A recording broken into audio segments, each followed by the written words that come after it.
Selamat pagi semuanya, kembali berjumpa dengan saya di Karyono Official. Hari ini Bapak akan membawakan materi tentang dampak globalisasi dan upaya mengatasinya.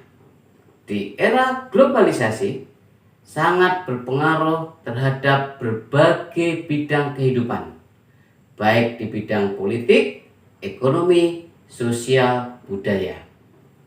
Baik itu secara langsung maupun secara tidak langsung. Sebagai generasi penerus bangsa, kalian harus tetap menjaga eksistensi suatu negara agar tetap terus maju dan berkembang. Bagaimana caranya? Caranya adalah dengan mengisi kemerdekaan dengan belajar yang sungguh-sungguh, menciptakan potensi-potensi yang kalian miliki untuk mengisi kemerdekaan di era globalisasi.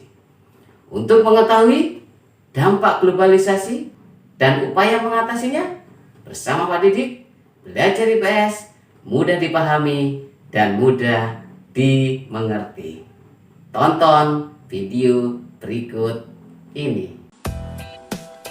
Faktor-faktor penyebab terjadinya globalisasi antara lain: 1. Kemajuan teknologi komunikasi dan informasi.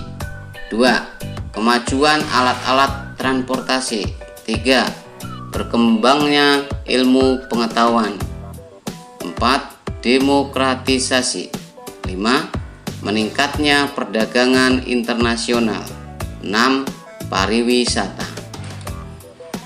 Bagaimana cara atau saluran proses globalisasi itu bisa terjadi? Pertama, melalui media massa, baik cetak maupun elektronik. Kedua, melalui pariwisata internasional. Para wisatawan asing akan membawa pengaruh budayanya di tempat tujuan mereka berpariwisata. Migrasi internasional, perpindahan penduduk dari luar negeri akan membawa pengaruh tatanan kehidupan di masyarakat yang mereka tuju. Adapun dampak globalisasi dalam kehidupan kebangsaan yang positif antara lain: 1. Keterbukaan informasi. Akses terhadap informasi yang mudah dan terbuka dapat memudahkan masyarakat Indonesia untuk memperoleh beragam informasi dan menambah ilmu pengetahuan. Hal ini diharapkan membuat masyarakat Indonesia cerdas dan dapat berpikir kritis. 2. Komunikasi semakin mudah dan cepat. Melalui media komunikasi modern seperti internet, telepon seluler, dan media sosial, seseorang ataupun sekelompok orang dapat berinteraksi dengan mudah meskipun jarak fisik antar anggota sangat jauh. 3. Berkembangnya iptek. Globalisasi dalam hubungan internasional antar negara berdasarkan iptek membuka kesempatan bagi masyarakat Indonesia yang berprestasi untuk dapat menuntut ilmu di negara-negara maju seperti Jerman, Amerika Serikat, dan Jepang. Jika masa studi mereka telah berakhir, mereka diharapkan dapat berkontribusi dan menerapkan ilmu pengetahuannya untuk kemajuan bangsa Indonesia. 4. Perekonomian semakin berkembang. Globalisasi membuka kesempatan Indonesia meningkatkan laju perekonomian. Hal tersebut dapat dilakukan melalui kegiatan ekspor bahan mentah maupun ekspor bahan jadi untuk mendapatkan devisa negara. Selain itu, Indonesia juga menjadi tempat terbaik bagi pengusaha asing untuk berinvestasi, terutama untuk sektor pertambangan, pertanian, dan industri. Besarnya jumlah penduduk Indonesia menarik para produsen untuk membuka usaha di Indonesia. 5. Meningkatnya taraf hidup masyarakat. Globalisasi yang digambarkan sebagai dunia tanpa batas memungkinkan masyarakat Indonesia bekerja di negara lain untuk meningkatkan taraf hidupnya. Namun, para pekerja tersebut harus didukung oleh keahlian dan kemampuan individu yang memadai untuk bekerja sebagai tenaga profesional. Selain itu, melalui industri pariwisata juga memungkinkan seseorang ataupun kelompok untuk membuka lapangan usaha baru. 6. Persaingan sehat.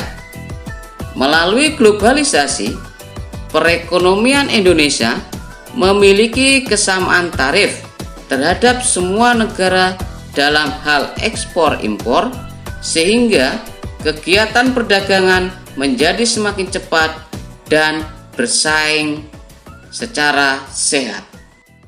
Adapun dampak negatif dari globalisasi antara lain adanya informasi tak terkendali, seperti adanya berita hoax dan fitnah, lemahnya minat untuk melestarikan budaya lokal. Misalnya banyak terjadi masyarakat dalam negeri tidak lagi mencintai budaya-budaya bangsanya. Adanya sikap individualisme dan materialisme. Maksudnya, masyarakat dalam era globalisasi cenderung bersikap egois, individualis, dan mementingkan materi atau kesenangan dunia, dan menghilangkan rasa kebersamaan atau solidaritas. Hilangnya rasa cinta terhadap produk dalam negeri. Misalnya banyak sekali masyarakat dalam negeri tidak percaya diri atau tidak tertarik terhadap produk-produk dalam negeri. Dia lebih menyukai produk-produk barang luar negeri. Dampak yang terakhir, adanya kegoncangan budaya atau cultural shock, karena belum siapnya masyarakat menerima kebudayaan asing yang masuk secara tiba-tiba, dan adanya kesenjangan budaya atau cultural lags, adanya ketimpangan penguasaan teknologi, pendidikan, ekonomi, dan lain-lain. Adapun upaya atau cara mengatasi dampak globalisasi, diharapkan masyarakat Indonesia antara lain: 1. Selektif terhadap budaya-budaya asing, berpikir rasional dan logis dalam menentukan setiap perubahan, meningkatkan kualitas produksi dalam negeri supaya produk dalam negeri ini bisa bersaing dan semakin dicintai masyarakat. Masyarakat dan pemerintah selalu mengikuti perkembangan iptek. Masyarakat diharapkan selalu terupdate dengan teknologi. Upaya mengatasi dampak negatif yang terakhir adalah meningkatkan nilai-nilai ketuhanan.